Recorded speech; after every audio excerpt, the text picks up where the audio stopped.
مفتی طارق مسعود special.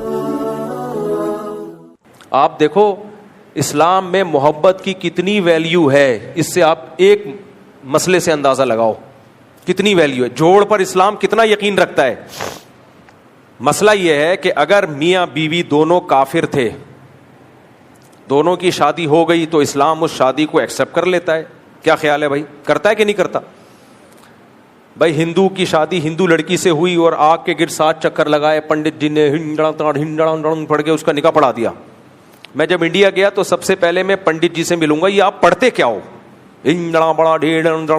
ہم تو پڑھتے ہیں یا ایھا الناس اتقوا ربکم، اے لوگو اللہ سے ڈرو، اور اس نے تمہیں ایک جان آدم اور حوا سے پیدا کیا۔ ہم تو یہ پڑھتے ہیں، سمجھ میں آ رہا ہے، وہ پتہ نہیں کیا پڑھ رہے تو مجھے ایسا لگتا ہے وہ کہہ رہے تھے بھاگ جا، انسان کا بچہ بن گیا، ابھی گھوڑے پہ بیٹھ کے بھاگ جا، دفعہ ہو جائے یہاں سے، شاید یہ سمجھا رہے ہوتے ہیں اس کو، کسی کی سمجھ میں نہیں آتا۔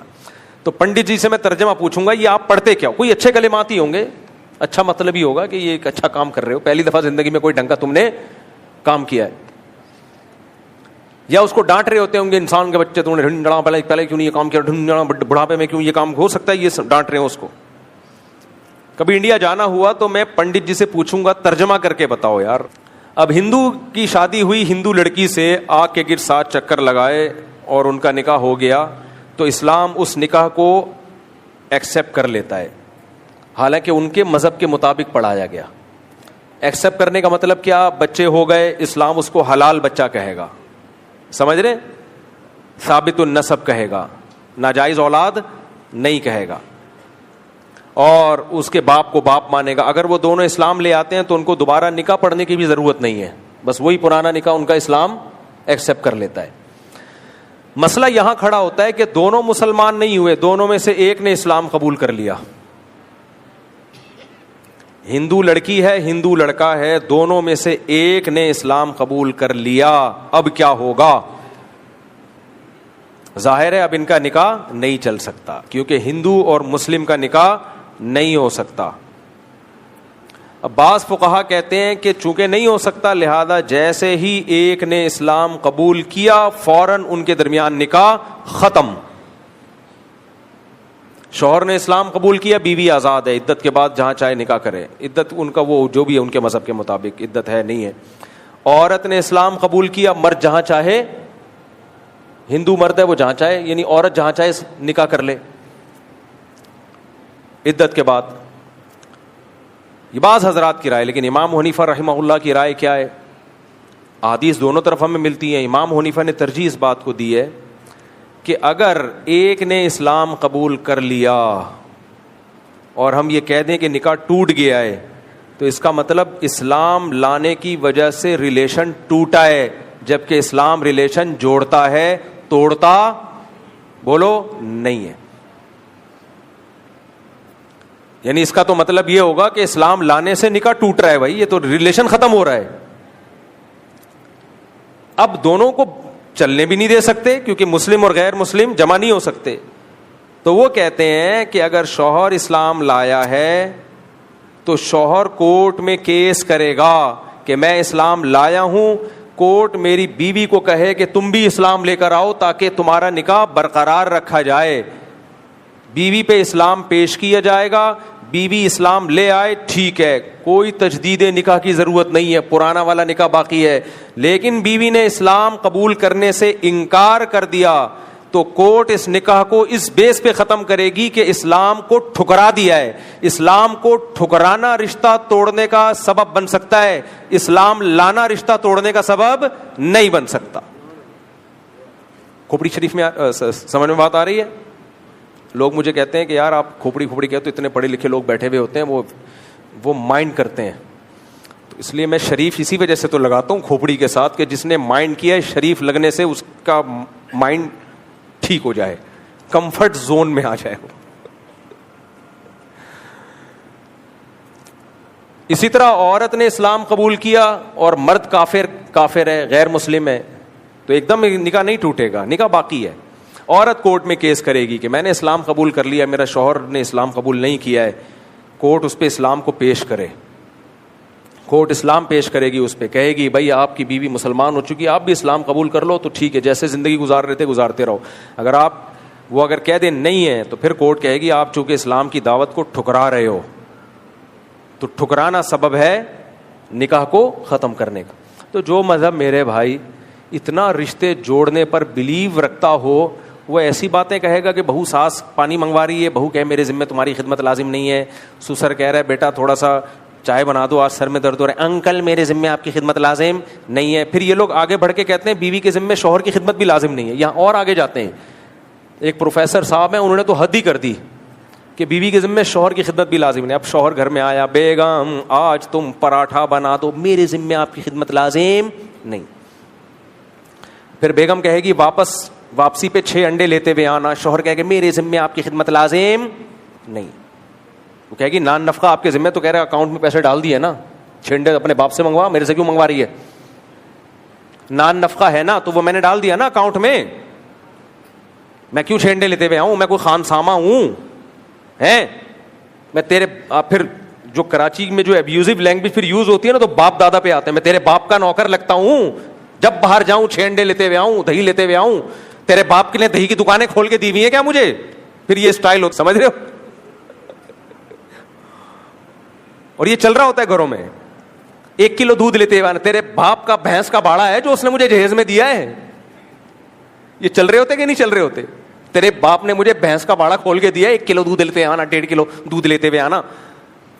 تو نہ شوہر کے ذمے اس کی خدمت ہوگی, نہ بیوی کے ذمے شوہر کی خدمت ہوگی. بچے ویسے ہی مارکیٹ سے کیا ہو گئے ہیں, پوری زندگی میں 1 آدھ بچہ ہی پیدا ہوتا ہے, وہ پیمپر پال لیتا ہے, آدھا ٹائم کمپیوٹر پال لیتا ہے, کارٹون لگا کے. بھائی دیکھو بچے آج کل کیسے پل رہے ہیں, صبح اسکول جائیں گے, دوپہر کو اسکول سے آئیں گے باپ کی فیسوں پہ. تو 6-7 گھنٹے کس نے پالا؟ اسکول نے پالا. شام کو آئے, تھوڑا بہت قیلولہ مارا, اس کے بعد کارٹون, LED پہ کارٹون چل رہے ہیں. 2-4 گھنٹے کس نے پال لیے؟ اچھا, اس دوران جو ہگائی متائی ہے, پہلے مائیں بیچاری نالیوں پہ لے کے بیٹھا کرتی تھی, بچوں کو کر رہی ہوتی تھی کہ کم بخت شاید اس کی آواز سن کے کچھ وائبریشن ہو, ہے بھائی, اور کچھ ہارمونز جو ہے نا اس کے پیشاب والے ہارمونز کچھ متحرک ہو جائیں, شاید پیشاب نکال دے, ورنہ بستر پہ کرے گا. تو وہ بیچاری گھنٹوں گھنٹوں لے کے بیٹھے رہتی تھی. وہ ساری ٹینشن پیمپر نے اٹھا لی ہے, پیمپر چپک گیا اور وہ کہتا ہے میں آپ کا خدمت گزار, اب نہ سی کرنے کی ضرورت ہے, کچھ بھی نہیں. سمجھ رہے ہو؟ میں پھر بھی مانتا ہوں بچے پالنا بہت مشکل کام ہے. ہم لوگ کیونکہ پالتے نہیں نا, اس لیے خواتین کی ہم مجبوری سمجھ, جن نے پالا ہے ان کو پتا ہے, لیکن پہلے جیسا مشکل نہیں رہا. یہ مقصد نہیں ہے کہ بچے پالنا آسان ہے, عورت کے لیے بچہ پالنا واقعی بڑی ٹف چیز ہے, آسان کام نہیں ہے, لیکن پہلے سے بہت آسان ہو گیا بھائی. ہے اس پہ بھی 1-2 بچے اسے زیادہ ہو نہیں رہے. ایکچولی صحت ہیلتھ ایشوز بھی ہوتے ہیں, یہ مولوی نہیں, ہیلتھ ایشوز. او بھائی بچے روکنے سے ہیلتھ ایشوز زیادہ کھڑے ہوتے ہیں, پیدا کرنا تو نیچرل ہے. خیر یہ آپ کی ہیڈک ہے, اس میں زیادہ نہیں بولتا. تو اب کیا ہو رہا ہے کہ اس پہ بھی اس کے ذمے نہ گھر کے کام, تو یہ بھی کہے گا میرے ذمے باہر کے کام نہیں ہے. ریلیشن کی ایسی کی تیسی ہوگی کہ نہیں ہوگی؟ ریلیشن گئے تیل لینے. بالآخر یہ مذہبی اسکالر ہمیں وہیں لا کے کھڑا کر دیں گے جہاں انگریز کھڑا ہوا ہے. کیونکہ جب بیوی مرد کے کسی کام کی نہیں ہے نا, وہ کہے گا میں تمہارے اکاؤنٹ میں پیسے کیوں ڈالوں, پھر وہ کہے گا بیگم اپنا کماؤ, کیونکہ جتنی ضرورت تمہاری مجھے ہے, مجھے بھی اتنی ہی تمہاری ضرورت ہے, تو میں خرچہ زیادہ کیوں کروں؟ پھر بھائی جتنی مرد کو عورت کی ضرورت, عورت کو بھی مرد کی اتنی ضرورت ہے نا, تو میں ایکسٹرا کیوں خرچ کروں پھر؟ تو پھر تم اپنا کماؤ گی. پھر وہی ہوگا, مجھے جاب والی خواتین چاہیے. آج کل لونڈے لپاڑے جو مارکیٹ میں آ رہے ہیں, مجھے جاب والی چاہیے, کیونکہ اکیلے گزارا نہیں ہوتا. تو ٹھیک ہے, وہ اپنا کمائے گی, آپ اپنا کماؤ گے. رات کو ایک سلسلے میں آپ لوگوں کی ملاقات ہو جائے کرے گی, وہ بھی جب موڈ ہوا. اگر وہ سلسلے میں نہیں موڈ ہوا تو وہ بھی سلسلہ آپ کا کیا ہے, ویسے ہی اس سے پھر گرل فرینڈ زیادہ اچھی ہے. تبھی یہ لوگ آج کل گرل فرینڈ کی طرف آ رہے ہیں کہ یار وہ کم از کم ٹینشن وہ نہیں دیتی, حقوق اس کے ذمہ بھی کچھ نہیں ہے, ٹینشن وہ نہیں دیتی. اور بیگم کا مسئلہ ان لوگ کہتے ہیں یہ کھڑا ہو گیا کہ ٹینشن فل دے رہی ہے, حقوق بالکل بھی نہیں دے رہی. سب کی بات نہیں کر رہا, یعنی ہمارے جو اسکالرز ہیں نا, وہ سوسائٹی کو اس طرف لے کے جا رہے ہیں. میجورٹی تو اللہ کا شکر ہے گھروں میں تمیز سے ہی رہ رہی ہیں عورتوں کی, بڑی خدمت گزار ہوتی ہیں, سب کچھ گھر سنبھالا ہوا ہوتا ہے, لیکن ہمارے اسکالرز کو یہ سسٹم اچھا نہیں لگ رہا. جو نام نہاد اسکالرز آ رہے ہیں, جو عالم نہیں ہیں, وہ تباہ کر رہے ہیں سوسائٹی کو. کہاں سے بات چلی تھی, ہم یہیں کور کو نکل گئے, لیکن کوئی بات نہیں. ہم نے کون سا ایم اے اسلامیات کے پیپر کی تیاری کرانی ہے آپ کو کہ ہم ٹاپک پہ رہیں. واضح و نصیحت کی مجلس ہے, جو بات کام کی مارکیٹ میں آئے گی پارسل کا ہمارے پاس انتظام ہے. اس لیے بھائی اپنی بچیوں کو بھی سکھایا کرو, بیٹا جب گھر سے رخصت ہو کے جا رہی ہو, ہم سے زیادہ تم پر تمہارے ساس سسر کا حق ہے. یہ سکھایا, ہم نے سکھایا ہے الحمدللہ, ہوائی باتیں نہیں کر رہے. اب تمہاری جنت بھی وہی, جہنم بھی وہی. ہاں نظر رکھو کہ ظلم نہ ہو رہا ہو, بالکل ایسا نہ ہو جاؤ, کیونکہ بعض لوگ اس میں بھی زیادتی کرتے ہیں. بچیاں روتی بھی گھر آتی ہیں تو ایک دم متاثر نہ ہو جایا کرو. بچیوں کی طبیعت میں آج کل ٹھہراؤ نہیں ہوتا, عورت کی طبیعت میں, لیکن نگرانی رکھو کہ یہ نہیں ہوگا کہ ہم ظلم ہونے دیں گے. یہ غلط ہے بھائی, ایسا نہیں ہو سکتا کہ صبح شام بے تحاشا مار پیٹ رہا ہو اور تانے دے دے کے اس کو ڈپریشن کا مریض بنا دیا ہو. یہ نہیں ہوگا. لیکن یہ بھی نہیں ہوگا کہ ذرا ذرا سی باتوں کی بیس پہ ہم اس کو ساس سسر سے بغاوت پہ اکسانا شروع کر دیں. اور دوسری بات یہ, ٹھیک ہے میں بھی اس کا قائل ہوں کہ اس زمانے میں الگ ہی رکھنا چاہیے, لیکن جو بالکل چھوٹی لڑکیوں کی جب شادی ہوتی ہے ان کو الگ رکھنے میں نقصان کا خطرہ بھی بہت زیادہ ہے. آج کل mobile, smart phone, Facebook I D, جب آپ کم عمر لڑکی سے 18-19 سال کی لڑکی کم عمر ہی ہوتی ہے, جب اس سے شادی کر کے الگ رکھو گے اور سارا دن وہ گھر میں اکیلی رہے گی تو وہ گھرداری سیکھے گی کہاں سے؟ وہ کیسے سیکھے گی کہ سسرال میں کیسے ایڈجسٹ ہونا ہے, میں نے ان کی کیا روایات ہیں, کن چیزوں کو یہ برا مانتے ہیں, کن چیزوں پہ یہ خوش ہوتے ہیں. وہ تو بالکل انڈیویجولزم کی طرف ہم جائیں گے جیسے جا رہے ہیں. تو اٹھا کر پھینک دو باہر گلی میں, نئی تہذیب کے انڈے ہیں گندے. ہم جو اپنے بچوں کو سکھاتے ہیں وہ یہی کہ سسرال کا حق تم پر ہم سے زیادہ ہے, ان کو خوش رکھو. باپ اگر واقعی اپنی بیٹی کے ساتھ وفادار ہوگا نا تو اپنے سے زیادہ حقوق وہ انہی سسرال ہی کے بتائے گا. اس کو پتا ہے اس کا فیوچر مستقبل یہاں سے وابستہ ہے. اور اگر چنگیز خان کی اولاد میں ہوگا تو ذرا سی باتوں پہ آئے گا, تیرے سالے کی تیرے سسر کی ایسی کی تیسی کرتا ہوں, تیری ساس نے یہ بول کے کیوں دکھایا, ایسا کیوں کیا, وہ تانے دے گا. اور جب گھر آ کے بیٹھے گی پھر جاب تلاش کرے گا اس کے لیے. اس کو پتا ہے گھر میں ڈپریشن کی مریض بن رہی ہے, پھر اس کے لیے جاب تلاش کرے گا. پھر جاب کے بعد غیرت پہ بھی سمجھوتے, کیونکہ جب پتہ چلتا ہے طلاق یافتہ لڑکی ہے, آفس میں بھی لوگ پھر غلط نظروں سے دیکھتے ہیں. اس کو اطلاعات ملیں گی, صبر کرے گا, کہے گا ان اللہ مع الصابرین, اللہ کس کے ساتھ ہے, بے غیرتی کو کس سے تعبیر کرے گا, صبر سے. نہیں آ رہی میرا خیال ہے بات. اس لیے میرے بھائی ہم دیسی ہی ٹھیک ہیں. میرے کمنٹس پہ لوگوں نے نیچے تبصرہ کیا ہوتا ہے یہ مولوی پڑھا لکھا ہوتا تو ایسی باتیں نہ کرتا. اللہ کا شکر ہے جس تعلیم نے آپ کو برباد کر دیا وہ والی تعلیم ہمارے پاس نہیں ہے. اللہ کا بہت بڑا فضل ہے, اللہ نے ہم کو دیسی رکھا ہے. ہمارے حضرت مفتی رشید احمد صاحب رحمہ اللہ تعالیٰ فلکیات کے بہت ماہر تھے. تو ایک فلکیات کے یونیورسٹی کے فارغ ایک سائنٹسٹ نکلے, انہوں نے مفتی رشید احمد صاحب ہمارے حضرت کے خلاف پورا رسالہ چھاپ دیا. اس کو نہیں پتا تھا یہ فلکیات کے بہت ماہر ہیں, یہ میری غلطیاں نکال لیں گے. کرو ٹریگنومیٹری ہے نا, پلین ٹریگنومیٹری, کرو ٹریگنومیٹری, یہ سارے حضرت کو بہت اس پہ مہارت تھی. تو اس نے رسالہ چھاپ دیا اور جگہ جگہ مولوی ہونے کا تانا دیا. اس کا کہنا یہ تھا یہ جو مولوی ہمارے حضرت مسجدوں کے قبلہ بھی رکھتے تھے نا کہ قبلے کی سمت, کیونکہ وہ کیلکولیٹ کر کے بتا دیتے تھے کہ قبلہ اس وقت کہاں ہوگا, یعنی کس علاقے میں کہاں قبلہ ہے. اس نے کہا کہ یہ کیلکولیشن غلط ہے, حالانکہ وہ صحیح تھی حضرت کی کیلکولیشن. اس نے کہا کہ یہ کیلکولیشن ہی غلط ہے کیونکہ یہ مولوی ہے نا, مولویوں کو سائنس کے کیا پتا, سائنس اور مولوی ایک دوسرے کے متضاد.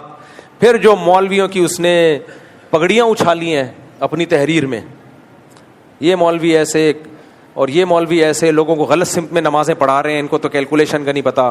پھر حضرت نے اس کی غلطیاں نکالی.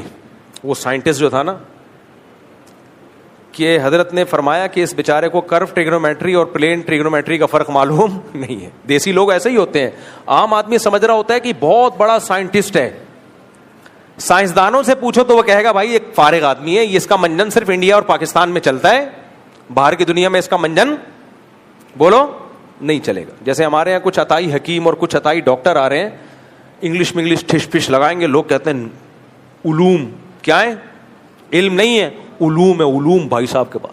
کسی بڑے ڈاکٹر کو دکھاؤ گے بولے گا بھائی علوم نہیں ہے, چند ٹرمز ہیں, اصطلاحات کم وقت نے یاد کر رکھی ہیں, تھوڑا انگلش میں ٹھش پش مار دیتا ہے جس سے تم کیا ہو رہے ہو, متاثر. گردے کو کڈنی کہہ دے گا, میدے کو اسٹمک کہہ دے گا, تیزابیت کو ایسیڈیٹی کہہ دے گا, اور جو کچھ اصطلاحات ہیں اس طرح کی استعمال کرے گا, اور لوگ کہیں گے علوم کیا ہے. اصطلاحات کا نا ایک روب ہوتا ہے, جیسے یہ عامل لوگ ہیں نا, علم ان کے پاس تو سرے سے کوئی علم ہوتا ہی نہیں, لیکن یہ ٹرمز یوز کرتے ہیں, ہمزاد, موکل, حصار, تم پر حصار ہے, ہمزاد ہے, موکل چھوڑے ہوئے ہیں, لوگ کہتے ہیں علم نہیں ہے, علوم. علوم ابے بکواس ہے, نہ کوئی ہمزاد ہوتا ہے, نہ کوئی موکل ہوتا ہے, نہ کوئی حصار, کچھ بھی نہیں ہے. سر ڈرامے بازی ہے, اس کو خود اس کا نہیں پتا ہوگا کیا ہوتا ہے یہ. جب آپ آ رہے ہوگے نا, عامل آپ کے ماتھے کے اوپر دیکھے گا, پھر یوں کر لے گا بھرم میں لانے کے لیے, اور پھر آپ کو یہ شو کرے گا میں نے آپ کے ہمزاد سے بات کر رہا تھا. میں اس وقت رکھ کے چمیٹ لگایا کرو ان کا مختوں کو, بے وقوفوں کو, پاگل کے بچے. تو علوم علوم سمجھ رہے ہو.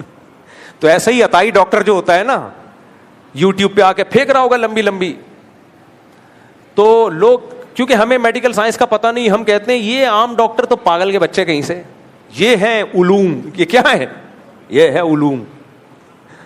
اس لیے میں اتنا بھگتا ہوا ہوں, اب میں جب بھی کسی کوئی بیماری ہو نا, ڈائریکٹ اس کے اسپیشلسٹ کے پاس جاؤ, میرا یہ طرزیہ ہے. ایچ پائلوری ایک بیکٹیریا ہے, بہت لوگوں کو تنگ کرتا ہے, لیکن آپ کسی معدے کے انتہائی ماہر ڈاکٹر کے پاس جاؤ گے نا, وہ بتائے گا کہ آپ کو اس کی ٹریٹمنٹ کرنی بھی ہے کہ نہیں کرنی. عام ڈاکٹر کے پاس جاؤ گے, لکھ کے دے دے گا 17 دن کی دوا, بیڑا غرق کر دو گے اپنا میڈیسن کھا کھا کے. آپ وہ اتنا ڈرائے گا, ایچ پائلوری یہ بیکٹیریا یوں کرتا ہے معدے میں, یہ پھر کینسر تک لے جاتا ہے.